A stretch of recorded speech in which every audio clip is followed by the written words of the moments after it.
નમસ્કાર, ન્યૂઝ 18 ગુજરાતીમાં આપનું સ્વાગત છે। આપની સાથે હું છું કોમલ। સમાચારમાં સૌથી પહેલા વાત કરીશું શક્તિશાળી વાવાઝોડા વિશે।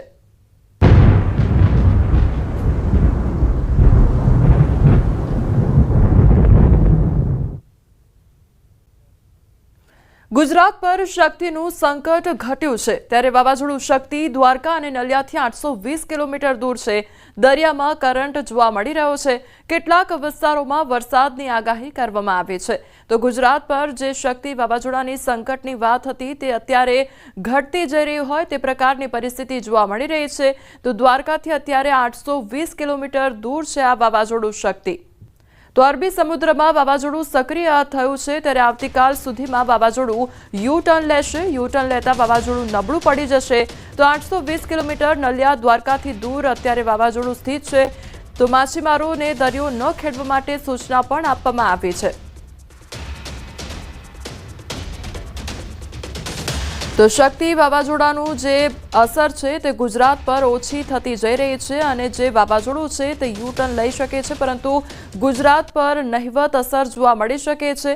તો આગામી સમયમાં જે સંકટ છે તે ધીરે ધીરે ઓછું થતું હોય તે પ્રકારની પરિસ્થિતિ હાલ જોવા મળી રહી છે। અત્યારે દ્વારકા અને નલિયાથી લગભગ 820 કિલોમીટર દૂર અત્યારે વાવાઝોડું શક્તિ જોવા મળી રહ્યું છે।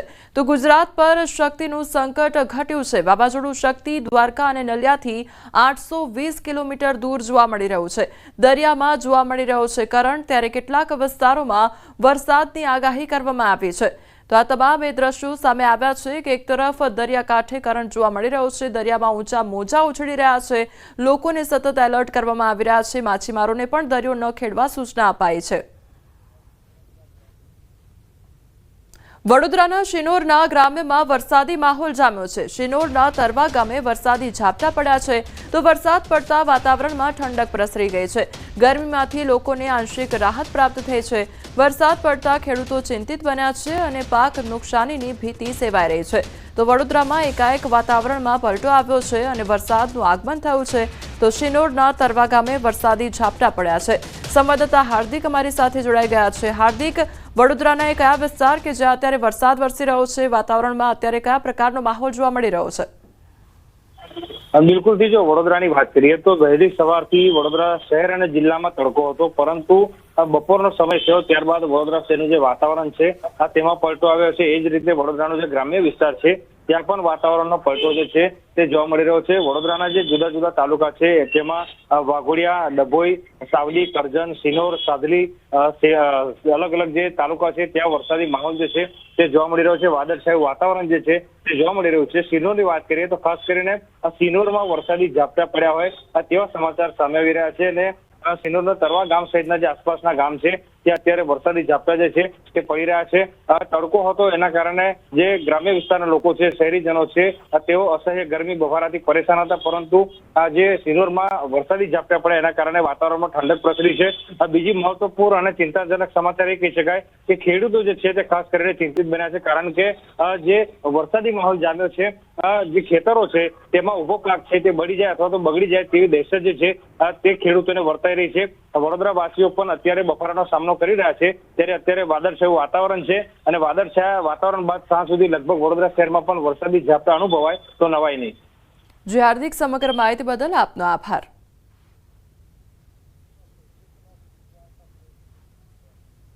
દ્વારકાના અરબી સમુદ્રમાં આજે બીજા દિવસે પણ કરંટ જોવા મળી રહ્યો છે। દ્વારકાના દરિયા કિનારે ઊંચા મોજા ઉછળી રહ્યા છે। તો દરિયામાં ભારે પવન ફૂંકાય તેવી સંભાવનાઓ વચ્ચે દ્વારકા જિલ્લાના તમામ બંદર પર 3 નંબરનું સિગ્નલ યથાવત જોવા મળી રહ્યું છે।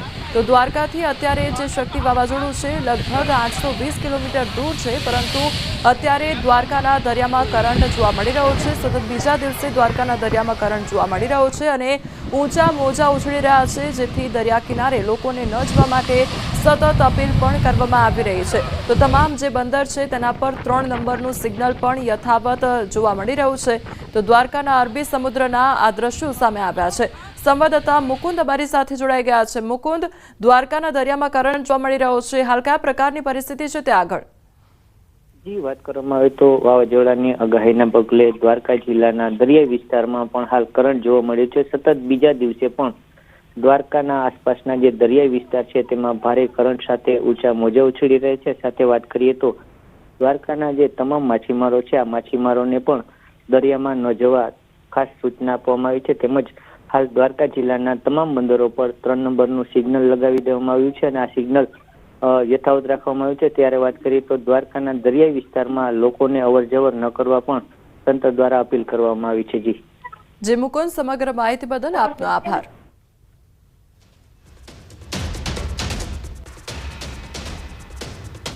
ગુજરાતમાંથી ચોમાસું વિદાય લઈ રહ્યું છે। એવા સમયે પણ વિરામ બાદ ફરી એક વખત વલસાડ જિલ્લામાં વરસાદી માહોલ જામ્યો છે। સવારથી બપોર સુધી વાદળછાયા વાતાવરણ બાદ જિલ્લાના કેટલાક વિસ્તારોમાં છૂટોછવાયો વરસાદ વરસ્યો હતો। વલસાડના પારડી, કપરાડા અને નાના પોંઢા તાલુકામાં વરસાદને કારણે વાતાવરણ ખુશનુમા બન્યું હતું, તો જિલ્લાના અન્ય વિસ્તારોમાં વાદળછાયું વાતાવરણ છવાયું હતું। હજુ ચોમાસાના અંતમાં પણ વરસાદી માહોલને કારણે ખેતીના પાકને નુકસાનની ભીતિ સેવાઈ રહી છે।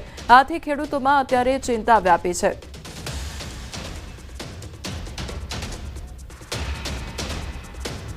અરવલ્લી જિલ્લામાં વહેલી સવારે વાતાવરણમાં પલટો આવ્યો છે। વાદળછાયા વાતાવરણ સાથે વરસાદી ઝાપટું પડ્યું છે। મેઘરજના ગ્રામ્ય વિસ્તારમાં વરસાદ ખાબકી રહ્યો છે। રેલાવાડા વિસ્તારમાં વહેલી સવારે વરસાદી માહોલ જોવા મળી રહ્યો છે। તો અરવલ્લીના દ્રશ્યો સામે આવ્યા છે કે મેઘરજના ગ્રામ્ય વિસ્તારમાં પણ વરસાદી માહોલ જામ્યો છે। વહેલી સવારથી વાતાવરણમાં એકાએક પલટો આવ્યો છે।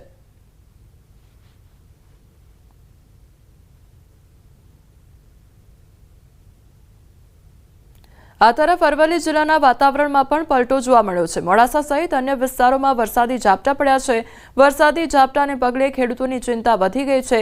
મગફળી, સોયાબીન જેવા પાકોને નુકસાન થઈ શકે છે। હજી પણ જિલ્લાના અનેક વિસ્તારોમાં વાદળછાયું વાતાવરણ જોવા મળી રહ્યું છે। તો અરવલ્લીના દ્રશ્યો સામે આવ્યા છે કે જ્યાં ગ્રામ્ય વિસ્તારોમાં વરસાદી માહોલ જામ્યો છે। વાતાવરણમાં એકાએક પલટો આવ્યો છે, તો વરસાદ વરસવાને કારણે ખેડૂતોને નુકસાન જવાની ભીતિ છે। હવામાન વિભાગે દક્ષિણ ગુજરાતમાં વરસાદની આગાહી કરી છે, ત્યારે ડાંગના સાપુતારા ખાતે ધીમીધારે વરસાદ વરસ્યો। પ્રવાસીઓમાં ખુશીનો માહોલ જોવા મળ્યો છે। ખેડૂતો ચિંતિત બન્યા છે। ડાંગર, નાગલી અને વરાઈ જેવા તૈયાર પાકમાં નુકસાનની ભીતિ સેવાઈ રહી છે।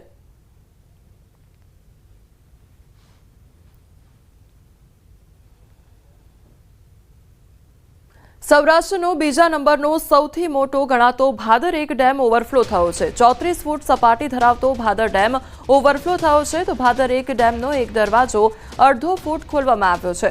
282 ક્યુસેક પાણીની આવક સામે 282 ક્યુસેક પાણીની જ આવક થઈ છે। સૌપ્રથમ વખત ભાદર ડેમ ઓવરફ્લો થયો છે। પીવાના અને સિંચાઈના પાણીનું સંકટ દૂર થયું, તો વીરપુર, ખોડલધામ સહિત જૂથ યોજના હેઠળ 20 લાખ લોકોને પીવાનું પાણી પૂરું પાડે છે આ ડેમ। તો ભાદર એક ડેમ સિંચાઈ માટેનો મહત્વનો ડેમ છે। સૌની યોજનાનું પાણી અને વરસાદી પાણીથી ડેમ ઓવરફ્લો થયો છે। જેતપુર, ગોંડલ, ધોરાજી સહિતના ગામોને નદીના પટમાં અવરજવર નહીં કરવા માટે સૂચના આપવામાં આવી છે।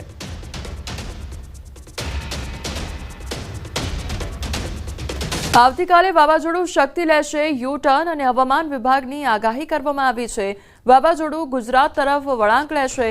8 અને 9 ઓક્ટોબરે કેટલાક ભાગમાં ભારે વરસાદ ખાબકી શકે છે। 8 ઓક્ટોબરે દ્વારકા, જામનગર, પોરબંદર માટે આગાહી કરવામાં આવી છે। 8મીએ સુરત, વલસાડ, નવસારીમાં ભારે વરસાદ ખાબકશે। 9મીએ વલસાડ, દમણ, દાદરાનગર હવેલી ખાતે વરસાદને લઈને આગાહી કરવામાં આવી છે। વાવાઝોડાથી ગુજરાત પર ખૂબ ઓછી અસર થશે। ડરવાની જરૂર નથી, અસર ઓછી થશે। તો 40 થી 55 કિલોમીટર સુધીનો પવન પણ ફૂંકાઈ શકે છે। માછીમારોને દરિયો ન ખેડવાની તાકીદ કરવામાં આવી છે। अगले 5 तारीख तक सेम मूवमेंट रहेगा और 6 तारीख मॉर्निंग में ये रिकर्व होगा, मतलब वो फिर से मुड़ेगा और वापस इसका जो मूवमेंट होगा वो ऑलमोस्ट जो है ईस्ट नॉर्थ ईस्ट वर्ड जो है मूवमेंट आएगा और ये गुजरात की तरफ थोड़ा मूवमेंट करेगा। लेकिन इससे पैनिक होने की आवश्यकता नहीं है, क्योंकि इसका जो है इम्पैक्ट गुजरात के ऊपर बहुत कम देखने को मिलेगा। उसमें 8 तारीख को जो है गुजरात के कुछ हिस्सों में जो है एक आध जगह जो है हैवी रेनफॉल देखने को मिल सकता है रिकवर के बाद, जिसमें मुख्य तौर पे सौराष्ट्र के द्वारका, जामनगर, पोरबंदर जो डिस्ट्रिक्ट हैं इसमें एक आध जगह जो है बारिश हो सकती है। साथ ही साथ साउथ गुजरात के कुछ डिस्ट्रिक्ट जिसमें नवसारी, वलसाड़, सूरत, दमन, दादरा नगर हवेली एक आध जगह यहाँ भी जो है हैवी रेनफॉल हो सकता है। साथ ही अगले दिन की बात करें 9 अक्टूबर की, उसमें जो है साउथ गुजरात, एक्सट्रीम साउथ में अगर हम जाएं तो वहाँ पे एक आध जगह, जिसमें मुख्य तौर पे वलसाड़, दमन, दादरा नगर हवेली में जो है एक आध जगह बारिश हो सकती है।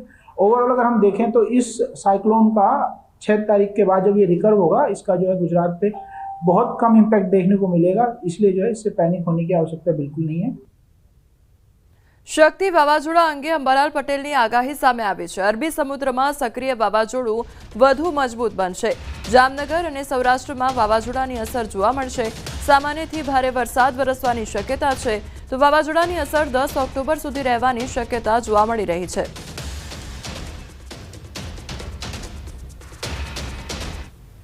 હાલ પૂરતો તો લગભગ ખતરો ગુજરાતના ભાગોમાં જણાતો નથી વધારે પડતો। આમ છતાં જામનગરના ભાગો, ઉત્તર સૌરાષ્ટ્ર ભાગો, સૌરાષ્ટ્રના કેટલાક ભાગમાં વરસાદ થવાની શક્યતા રહેશે। ક્યારેક મધ્યમ વરસાદ થઈ શકે અને વાવાઝોડું વારંવાર એનો ટ્રેક બદલે। સામાન્ય રીતે ટ્રેક પાછો દરિયામાં જવાની શક્યતા રહે છે, છતાં પણ તે ટ્રેકના કારણે કદાચ મધ્યમ વરસાદ અને ક્વચિત જ ભારે વરસાદ પશ્ચિમ સૌરાષ્ટ્રના ભાગોમાં થઈ શકવાની શક્યતા રહેશે। ખાસ કરીને રાજસ્થાનના ભાગમાં ભારે વરસાદ થવાની શક્યતા છે અને ઉત્તર ગુજરાતના ભાગોમાં, દક્ષિણ ગુજરાતના ભાગમાં વરસાદ થવાની શક્યતા છે। રાજસ્થાનના સંલગ્ન ભાગોમાં અને અરવલ્લીના ભાગોમાં અને પંચમહાલના ભાગોમાં વરસાદ થવાની શક્યતા લગભગ 4 થી 8 અને તારીખ 10 સુધીમાં રહેવાની શક્યતા રહેશે। 10 ઓક્ટોબર સુધી રાજ્યમાં વરસાદની શક્યતા। બંગાળના ઉપસાગરમાં સિસ્ટમ સક્રિય થઈ છે। ઉત્તર અને પૂર્વ ગુજરાતમાં વરસાદની આગાહી। ભારે પવન સાથે વરસાદનું અનુમાન લગાવવામાં આવી રહ્યું છે।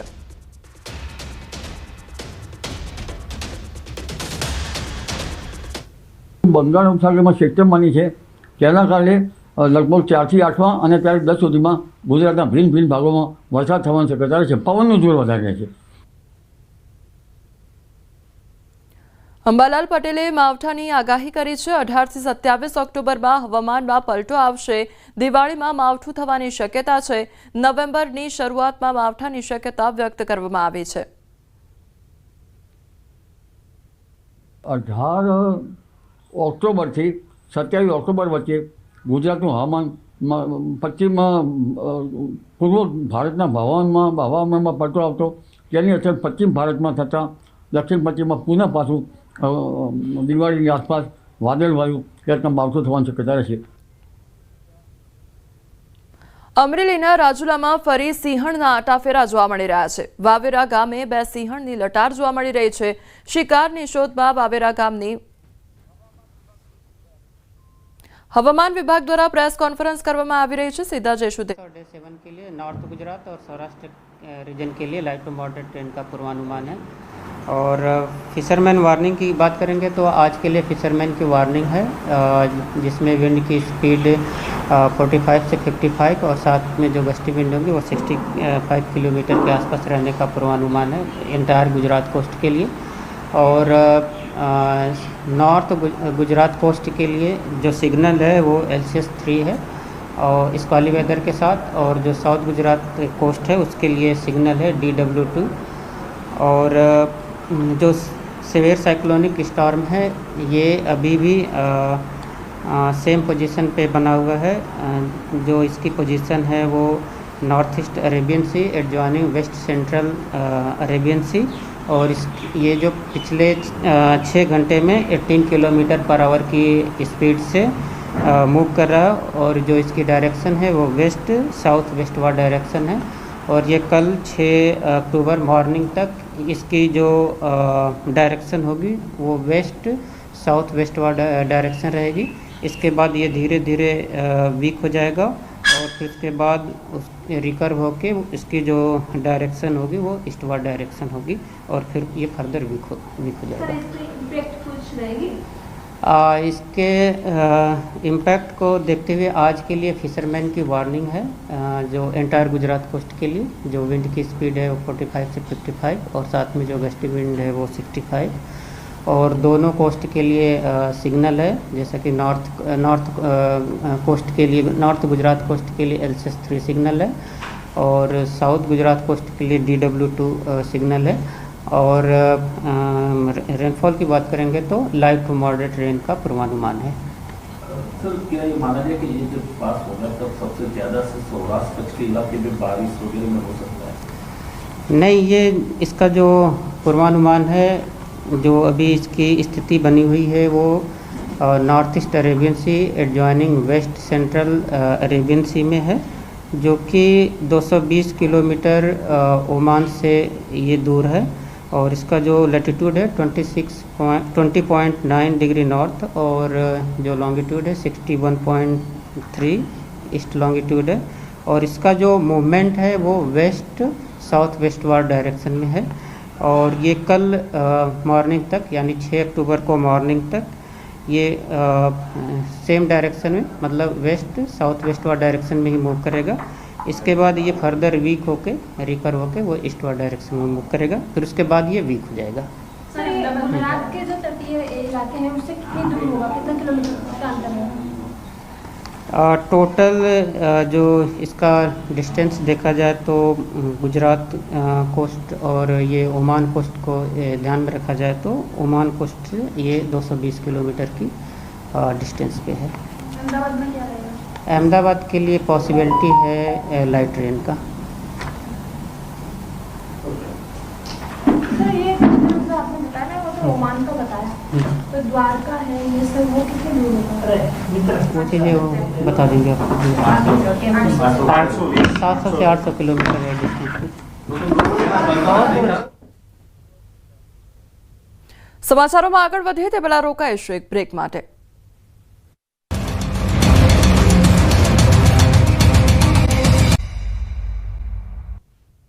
બ્રેક બાદ આપનું સ્વાગત છે। સમાચારમાં આગળ વધીએ તો અમરેલીના રાજુલામાં ફરી એકવાર સિંહણના આટાફેરા જોવા મળ્યા છે। વાવેરા ગામે બે સિંહણની લટાર જોવા મળી છે। શિકારની શોધમાં વાવેરા ગામની બજારમાં સિંહણ જોવા મળી અને બે સિંહણના આટાફેરા સીસીટીવી કેમેરામાં કેદ થયા છે। પશુના ટોળાએ દોડ મૂકતા સિંહણ ઊભી પૂંછડીએ ભાગી હતી। સિંહણ પાછળ પશુનું ટોળું દોડતું હોવાના સીસીટીવી ફૂટેજ પણ સામે આવ્યા છે।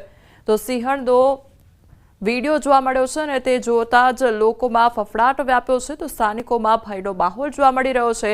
અવારનવાર આ પ્રકારની ઘટનાઓ જોવા મળતી હોય છે। બે સિંહણના આટાફેરા સીસીટીવી કેમેરામાં કેદ થયા છે।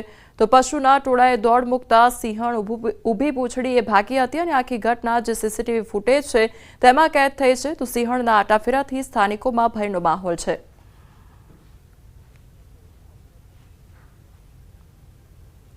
સાબરકુંડલાના ગ્રામ્ય પંથકમાં દીપડાનો આતંક જોવા મળી રહ્યો છે। મોટા ભમોદરા ગામે બાળકીનું દીપડાએ શિકાર કર્યો હતો અને 5 વર્ષની બાળકની દીપડો ઉઠાવી ગયો હતો। ત્યારે પરિવાર ખેતરમાં કપાસ વીણવાનું કામ કરી રહ્યો હતો।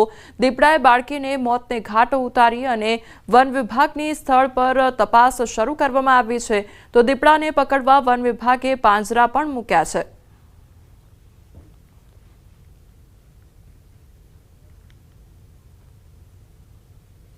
આજનો આ રવિવારનો દિવસ ગોઝારો સાબિત થયો છે। એક જ દિવસમાં 4 અલગ અલગ અકસ્માત સર્જાયા, જેમાં 4 લોકોએ પોતાનો જીવ ગુમાવ્યો છે, જ્યારે અનેક લોકો ઘાયલ થતા હોસ્પિટલ ખસેડવામાં આવ્યા છે। પાટણના રાધનપુર નજીક એક સાથે 5 વાહનો વચ્ચે અકસ્માત સર્જાયો, જેમાં 4 લોકોના મોત નીપજ્યા અને 10 લોકો ઇજાગ્રસ્ત થયા છે। તો મહેસાણા વિસનગર માર્ગ પર પરીક્ષા આપવા જતા વિદ્યાર્થીઓને અકસ્માત નડ્યો છે। આરોગ્ય મંત્રી ઋષિકેશ પટેલ ત્યાંથી પસાર થતા વિદ્યાર્થીઓની મદદે આવ્યા હતા। આ તરફ અમદાવાદના ધોલેરા ભાવનગર એક્સપ્રેસ હાઈવે પર અકસ્માત સર્જાયો। 2 ખાનગી બસ વચ્ચે અકસ્માતમાં 10 લોકો ઘાયલ થયા। તો સુરતના ઉધનામાં કન્ટેનર ચાલકને ઝોકું આવી જતા અકસ્માત સર્જાયો હતો। સાબરકાંઠા હિંમતનગર શહેરમાં લાગુ કરાયેલી હુડાનો વિરોધનો મામલો સામે આવ્યો છે। હુડામાં સમાવિષ્ટ 11 ગામના મિલકત ધારકોનું અનોખું વિરોધ પ્રદર્શન સામે આવ્યું છે। હુડામાં સમાવિષ્ટ 11 ગામના મિલકત ધારકોએ બેરણા ગામ ખાતે હુડાનું બેસણું યોજ્યું હતું। તો દશેરા દરમિયાન હુડાસુર રાવણનું દહન કરવામાં આવ્યું। દશેરા બાદ આજે બેરણા ગામે 11 ગામના મિલકત ધારકો લેખિત ક્રિયાએ આવશે અને લોકિત ક્રિયાએ આવશે। ત્યારે બેરણા ગામની મહિલાઓએ બેસણા સ્થળે હુડાના છાજિયા લીધા હતા। હુડા હટાવવા માટે 11 ગામના મિલકત ધારકો વિરોધ દર્શાવી રહ્યા છે। તો હડિયોલ, બેરણા, કાકણોલ, કાટવાડ અને બોરિયા, પીપલોદી, સવગઢ, પરબડા, નવા તેમજ જેઠીપુરા અને બળવંતપુરા ગામના મિલકત ધારકો વિરોધ નોંધાવી રહ્યા છે। તો ગામના લોકો દ્વારા વિરોધ નોંધાવવામાં આવી રહ્યો છે। અને બેસણું કરવામાં આવી રહ્યું છે. તો બેરણા ગામે ખાતે હુડાનું બેસણું યોજવામાં આવ્યું હતું, જે ગામની મહિલાઓ હતા તેમના દ્વારા છાજા પણ કૂટવામાં આવ્યા હતા અને બેસણા સ્થળે હુડાના છાજા લેવામાં આવ્યા હતા. બનાસકાંઠાના ઓગળ તાલુકાના થરામાં કોંગ્રેસની જન આક્રોશ સભા યોજાઈ, જેમાં સાંસદ જ્ઞાનીબેન ઠાકોરે ભાજપ પર આકરા પાણી જોવા મળ્યા હતા. તેમણે ભાજપની સરખામણી અંગ્રેજો સાથે કરી. અંગ્રેજોએ પણ જમીનની માપણી કરી હતી તો પણ 1 ઇંચ આઘી પાછી થઈ ન હતી. ભાજપની સરકારમાં એમના અધિકારીઓ કરેલી જમીન માપણીમાં તમામ જમીનો આઘા પાછી કરી નાખી. તો સરકાર સર્વેના નામે સહાય આપતી નથી. જો વળતર નહીં મળે તો ખેડૂતો હાઈકોર્ટમાં જશે તેવી ગર્ભિત ચેતવણી પણ આપવામાં આવી છે. આવતીકાલે એ તમામ ખેડૂતોને બોલાવીને આવેદન પત્ર આપવાના છીએ અને છતાં સરકાર વળતર ના આપે તો એને હાઈકોર્ટમાં ખેડૂતો વતી આપણે લડવું પડે તો લડીને પણ ખેડૂતોને વળતર અપાવીશું. આ ભારતીય જનતા પાર્ટી એટલી ભ્રષ્ટાચારી પાર્ટી છે કે માત્ર યોજનાઓ એ એમના લાગતા વળગતાઓને કોન્ટ્રાક્ટર મળે અને યોજનાઓના નામે કઈ રીતે કરોડો રૂપિયાનો ભ્રષ્ટાચાર થાય. જૂનાગઢના ગિરનાર પર્વત પર એક શરમજનક ઘટના સામે આવી છે. ગિરનાર પરિક્રમા માર્ગ પર આવેલા નાથ સંપ્રદાયના ગુરુ ગોરક્ષનાથની પવિત્ર જગ્યા પર તોડફોડ કરવામાં આવી. અસામાજિક તત્વોએ મંદિરમાં પ્રવેશી તોડફોડ કરવાનું સામે આવ્યું છે. આ કૃત્યમાં તોડફોડ કરનારા શખ્સોએ ગોરક્ષનાથની મૂર્તિને પણ ખંડિત કરી છે, તેમજ મંદિરના કાચના દરવાજા, પૂજાની સામગ્રી અને દાનપેટી વેરવિખેર કરી નાખી હતી. આ ઘટનાથી ભવનાથ ક્ષેત્રના મહંત શેરનાથ બાપુ સહિત સમગ્ર સંત સમાજમાં ઉગ્ર આક્રોશ ફેલાયો છે. મહંત સોમનાથ બાપુ અને અન્ય સાધુ સંતો ફરિયાદ નોંધાવી છે. મંદિરના મહંતોનો દરવાજો બંધ કરી મૂર્તિને ખંડિત કરી હોવાનો દાવો પણ કરવામાં આવ્યો છે. તો મંદિરની અંદર રહેલા મહંતે કહ્યું કે 3 થી 4 લોકો સફેદ કલરનો જબ્બો પહેર્યો હતો અને તેમના હાથમાં લોખંડની વસ્તુ હતી. તો મંદિરમાં તોડફોડ કરી શખ્સો અંબાજી તરફ ભાગી ગયા હતા. ત્યારે અનેક સવાલો ઉદ્ભવી રહ્યા છે કે આ પ્રકારના કૃત્યને અંજામ કોણ આપે છે, કેમ આવા તત્વો સામે કડક કાર્યવાહી કરવામાં આવતી નથી, તેને લઈને પણ અનેક સવાલો ઉદ્ભવી રહ્યા છે.